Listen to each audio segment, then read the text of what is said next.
Alors bonjour à tous, aujourd'hui nous sommes avec Cécile à Kuala Lumpur. Nous allons interviewer Cécile qui vit ici depuis 2 ans. Donc, bonjour Cécile. Bonjour à tous. Bonjour. Et écoute, je te propose dans un premier temps de te présenter simplement, dire un peu qui tu es, voilà, le contexte, ton arrivée ici, voilà, ce qui te passe par la tête. Alors moi j'ai commencé il y a 2 ans par un VIE. Donc en arrivant à Kuala Lumpur, c'est un système qui est très sécurisant, qui permet de faire une première expérience en fait à l'étranger professionnelle. Et après ça, mon envie de vivre en Malaisie s'est confirmée. Et donc j'ai trouvé un CDI en tant que courtière en assurance santé spécialisée pour les expatriés. Très bien, parfait. Et de ce fait, en fait, quelle est l'histoire de l'expatriation en soi? C'est-à-dire combien de temps, depuis combien de temps tu y pensais? Combien de temps ça t'a pris de prendre cette décision et de lancer l'action du départ? Voilà, comment ça s'est passé, toute cette phase préalable du coup à ton expatriation? Je suis encore assez jeune, mais j'ai toujours un peu pensé. Oui.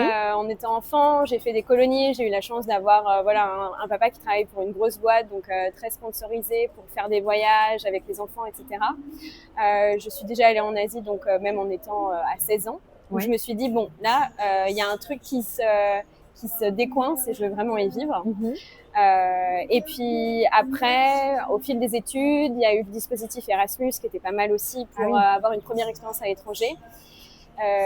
J'ai toujours pensé à l'Asie sans vouloir forcément être fan du Japon, de l'Inde, de la Corée ou quoi que ce soit, mais je me suis dit, l'Asie, il y a quelque chose de spécial, peut-être par rapport au climat, peut-être par rapport aux gens aussi, la nourriture. Enfin, pour moi, c'est un contexte complet pour commencer facilement. Et puis j'ai eu le déclic en fait avec cette histoire de VIE parce que le VIE est un dispositif en fait qui fonctionne jusqu'aux 28 ans. Ah oui.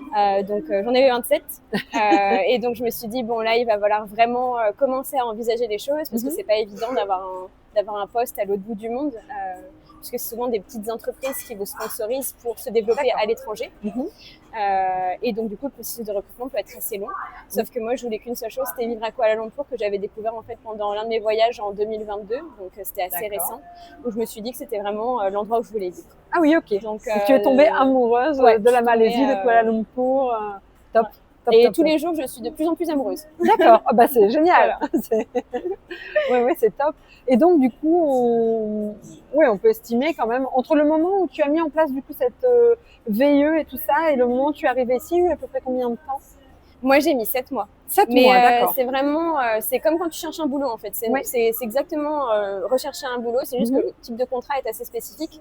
Donc moi, j'étais déterminée à le faire en Malaisie. Oui. Mais si les jeunes sont un peu plus ouverts et veulent vivre juste une expérience, ils peuvent tout simplement aller dans des pays où il y a beaucoup plus de demandes et beaucoup plus d'offres, comme par exemple la Belgique, l'Allemagne, qui sont des pays très dynamiques où le dispositif est très connu. Ou s'ils veulent vraiment vivre loin et avoir une expérience assez longue, dans ce cas-là, effectivement, il faut s'y prendre un peu tôt puisque les postes sont beaucoup moins présents. D'accord. Ok. Et donc, en parlant de poste, justement, aujourd'hui, tu travailles dans quoi ici? Donc, je suis courtière en assurance santé, spécialisée pour les expatriés. Donc, c'est-à-dire qu'on a une clientèle qui est uniquement des expatriés, des gens qui ne vivent pas dans leur pays d'origine, en fait, qui n'ont pas le droit à la sécurité sociale, par exemple, mais du coup, qui doivent quand même avoir une couverture, puisque bien sûr, en cas d'hospitalisation, même de dengue, par exemple, c'est une piqûre de moustique, on peut se faire hospitaliser et ça peut monter très très vite. Donc nous, on est là en fait pour accompagner les personnes dans tout le processus et dans toutes les procédures liées à leur assurance santé. Donc on travaille avec une dizaine d'assureurs, on va leur présenter le meilleur deal pour eux, on va leur faire plusieurs propositions, ils vont choisir en conséquence. Et puis après, on va les accompagner toute la vie du contrat et à chaque fois qu'ils auront une question liée à leur assurance santé, en fait, on sera là, disponible sur WhatsApp pour les aider.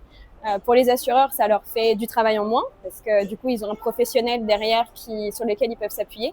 Et puis pour les clients, ils ont un service qui est gratuit et qui leur permet aussi d'avoir des réponses très claires, très rapides et aussi pouvoir se décharger un peu en responsabilité et d'avoir aussi une certaine écoute parce que l'assurance santé à l'étranger, c'est quelque chose de très spécifique. Et en tant que Français, on est très habitué à avoir notre petite carte vitale, à aller à l'hôpital et que tout soit pris en charge. Et on arrive avec une Golden Gate et un papier rouge. Mais dans certains pays, c'est pas forcément le cas. Donc, on est là aussi pour aider les gens au quotidien. Vous offrez un service conseil un peu plus étoffé autour de tout ça. Et francophone, du coup. Francophone. Vous avez principalement une clientèle francophone ou c'est international? Donc on a commencé avec des Français parce qu'effectivement, c'est toujours plus simple étant française et puis pour les Français c'est toujours plus simple d'avoir un interlocuteur dans leur langue maternelle. Mais on a aussi maintenant des internationaux puisque ça fait 15 ans quand même qu'on est basé en Asie du Sud-Est. Et notre service est plutôt complet et les gens sont contents. Donc en fait ils donnent notre numéro et dans la communauté des expatriés, on est assez connus en Asie du Sud-Est. D'accord. Donc vous couvrez d'autres pays que la Malaisie en fait? On couvre dans n'importe quelle nationalité, dans n'importe quel pays, en enlevant quand même les États-Unis. Oui. Mais le reste, sinon, on couvre vraiment tout le monde, n'importe quelle personne qui n'a pas le droit à la sécurité sociale ou qui veut tout simplement une complémentaire et une assurance solide à l'étranger. Oui, d'accord. Ok, très bien. Bon, en tout cas, là, à tous les gens qui pensent à l'expatriation, si vous avez besoin d'un conseil, une question sur les assurances santé, on a trouvé votre interlocutrice privilégiée. Merci. Oui, c'est ça. Ok. Et merci en tout cas pour ces précisions. Et comment ont réagi tes proches? Donc là, on va plus repasser sur l'aspect un petit peu, la vie d'avant. Comment ont réagi tes proches quand tu leur as annoncé que tu partais vivre à l'étranger? Comment ça s'est passé? Ils s'y attendaient un peu. Oui, j'imagine. Il y a eu des pleurs. Alors, je sais pas si c'était des pleurs de joie ou des pleurs de tristesse. Peut-être un peu des deux. Beaucoup d'émotions, c'est sûr. Parce que je suis assez proche de mes parents, même si j'ai quitté la maison à 15 ans, on reste quand même très proche. Mes amis aussi. Enfin, voilà, c'est une décision qui est difficile à prendre, mais je pense que si on a une petite étincelle et qu'on a une petite envie, il faut y aller. Maintenant, on est dans un monde quand même où tout est facile. Oui. C'est facile de prendre un billet, c'est facile d'avoir un visa, c'est facile de demander à une agence un accompagnement. Et c'est vraiment dommage de ne pas profiter de ce monde-là si on peut se le permettre. Oui. Mais mes proches ont réagi, ils étaient très contents pour moi d'avoir une adresse permanente en Asie. Pour les vacances. Et puis au quotidien, comment ça se traduit? C'est vrai que les appels, c'est un peu plus compliqué comme il y a 7 heures de différence. Mais après, sinon, ça nous permet aussi de nous rencontrer plusieurs fois par an. Donc mes parents viennent me voir une fois en Asie, pendant une semaine à peu près, pendant une dizaine de jours, on voyage. Moi, je leur fais découvrir quelque chose aussi de nouveau. Ma sœur aussi vient me voir, mais de manière individuelle. Donc du coup, on peut vraiment avoir un moment privilégié à deux aussi en Asie, faire des expériences super. Et puis aussi moi qui retourne à Noël tous les ans, ça permet de recharger les batteries et puis voilà, de se rappeler les bons moments et de repartir pour un an. Oui, d'accord. Ok, top, c'est super. Et comment tu décrirais ta vie ici en 3 mots, on va dire, ou en quelques mots? C'est l'aventure tous les jours. Tous les jours, dans l'assiette, dans la découverte des gens. Là, la Malaisie, c'est très facile. Enfin, on peut prendre n'importe quel bus à n'importe quelle heure et se retrouver n'importe où. C'est aussi très sécurisant. C'est pas forcément le mot que j'aurais utilisé comme ça, mais la Malaisie est un pays très très safe. Par exemple, mon téléphone il est sur la table là et je m'inquiète même pas. Voilà. Et puis enrichissant. De toute façon, n'importe quelle rencontre, puis même la nourriture, enfin même n'importe quelle vue.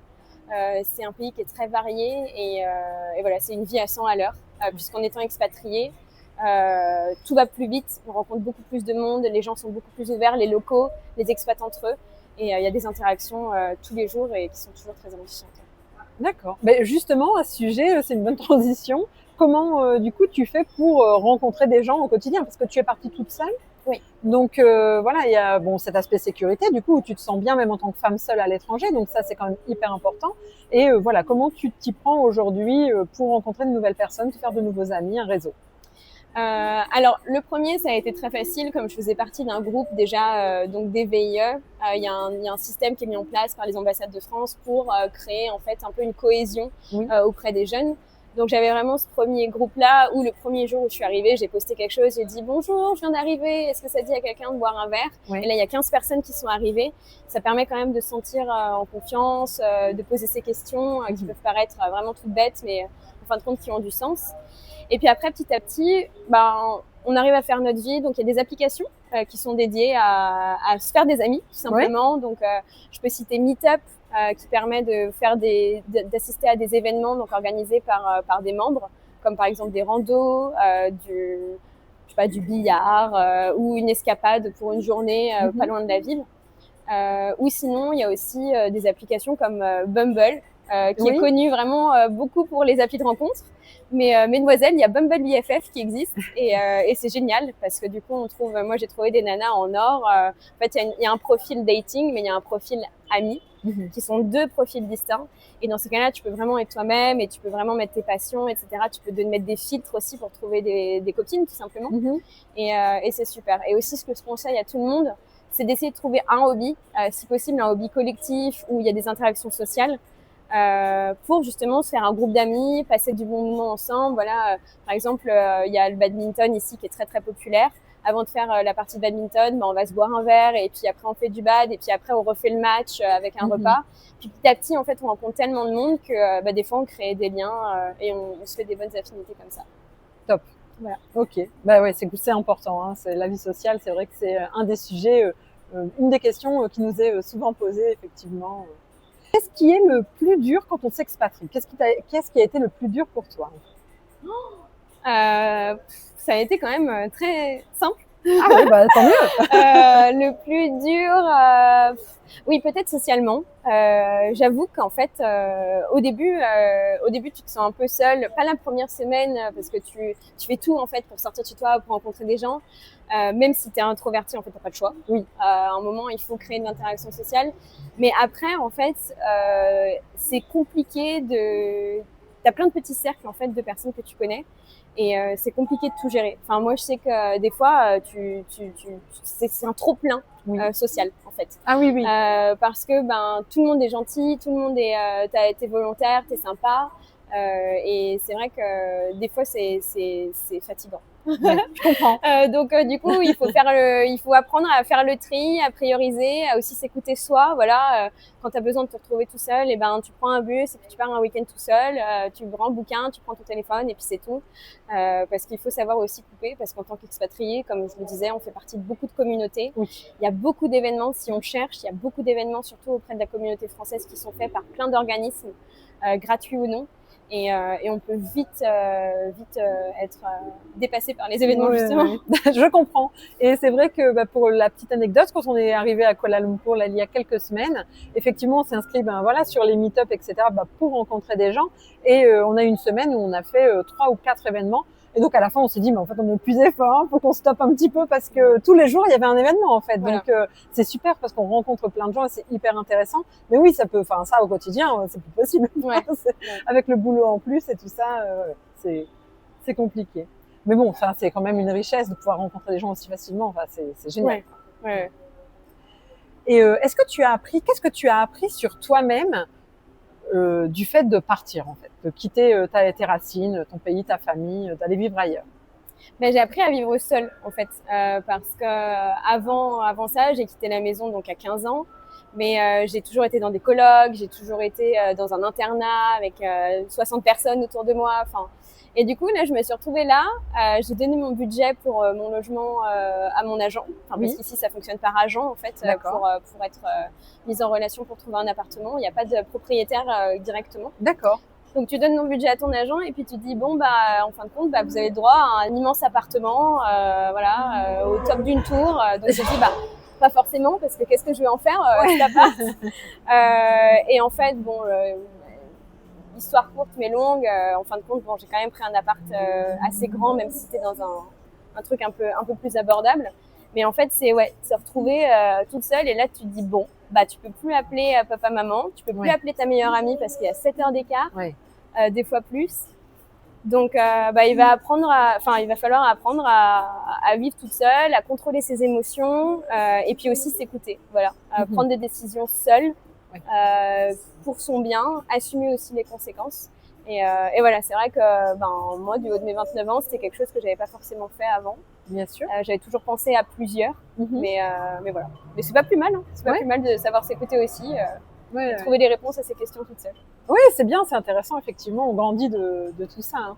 Donc, précédemment, tu voyageais beaucoup avant ton expatriation ou pas forcément? Ouais, j'ai toujours voyagé et j'en suis très reconnaissante. Donc, j'ai profité de plusieurs dispositifs dans mon enfance et puis après, plus tu grandis, plus tu vas loin. Mais par exemple, mon premier voyage toute seule majeur, c'était à Cuba. Ah ouais. Oui. Pendant que j'étais apprentie, en fait, tu mets tous tes sous, tu gardes tous tes sous de côté. Donc moi, j'ai eu la chance d'être apprentie, j'ai toujours fait des stages, donc j'ai toujours gagné un peu d'argent, quoi, avec une famille derrière qui me supportait pour mes études. Donc c'était vraiment du bonus. Et donc, du coup, je suis allée loin très très vite. Et puis après, vous connaissez, hein, on a le virus, et puis c'est foutu. Donc au bout d'un moment, je me suis dit non, mais en fait, je veux pas cette vie que quelques semaines par an. Je veux cette vie, mais à vie. donc du coup, j'ai décidé de bouger et de m'installer ailleurs. Voilà. Et donc aujourd'hui, tu es à Kuala Lumpur. Est-ce que tu souhaites rester ici longtemps ou est-ce que tu as finalement envie peut-être de bouger ailleurs, ou même de repartir en France? Voilà, quels sont tes objectifs à 3 ans, 5 ans? Peut-être que tu ne le sais pas encore d'ailleurs, mais voilà. Là pour l'instant, je ne vis que par et pour Kuala Lumpur. D'accord. Voilà, c'est une ville qui m'a marquée juste pendant un voyage, pendant quelques jours où je me suis vraiment sentie bien.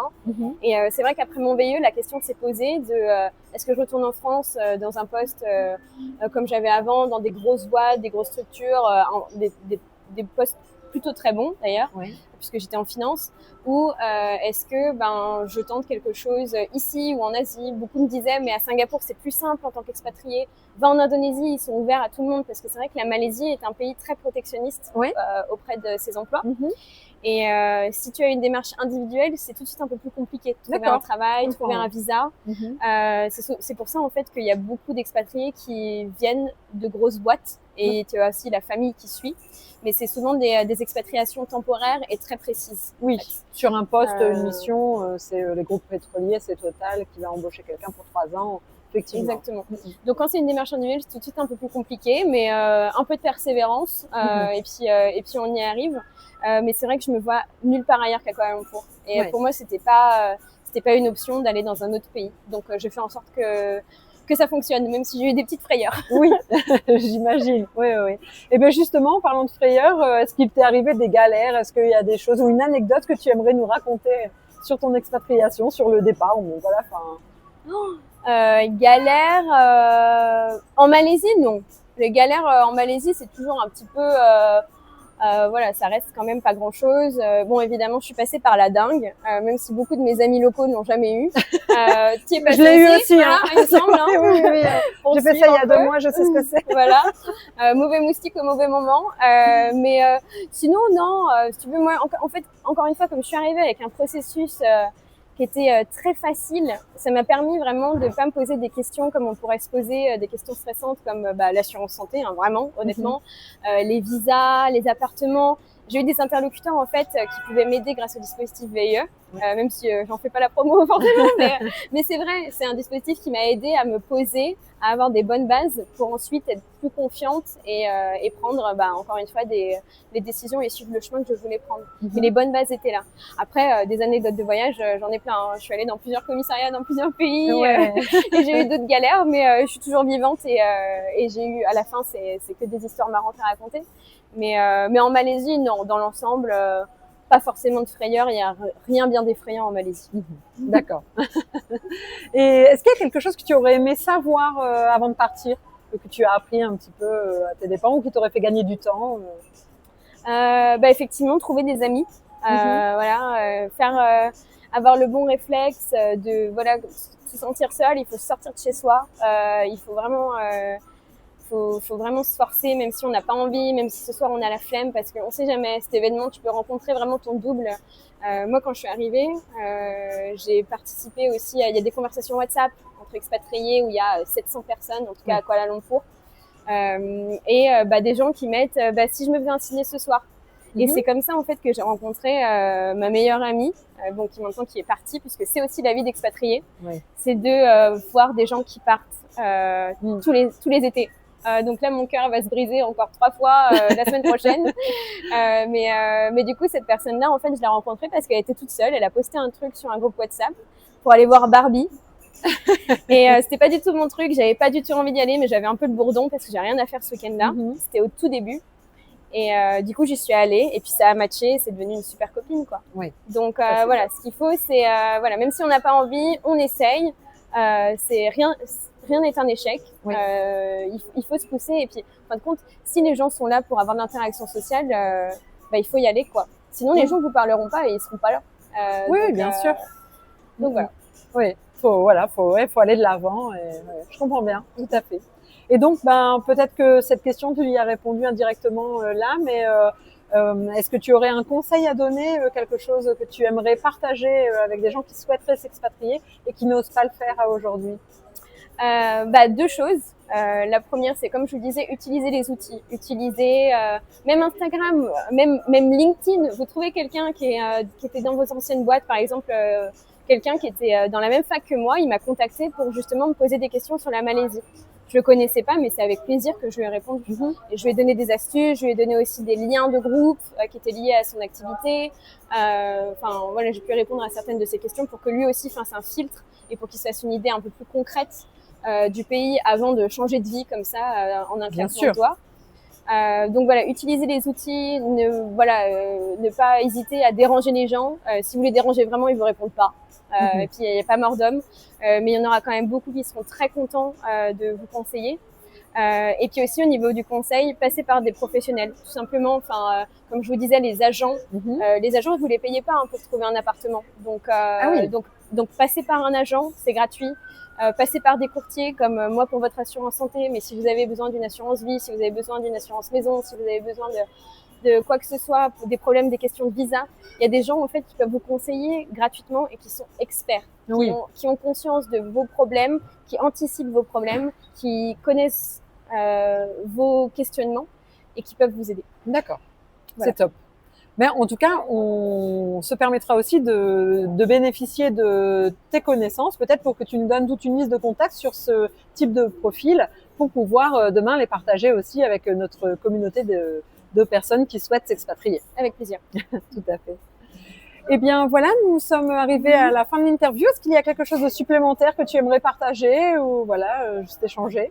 Non, n'envahissez pas trop la Malaisie parce que c'est un pays quand même qui est super, mais c'est parce que justement en fait on est une taille, on a une population, une communauté d'expatriés qui est à taille humaine, pas encore très très connue et pas très bondée au niveau des touristes.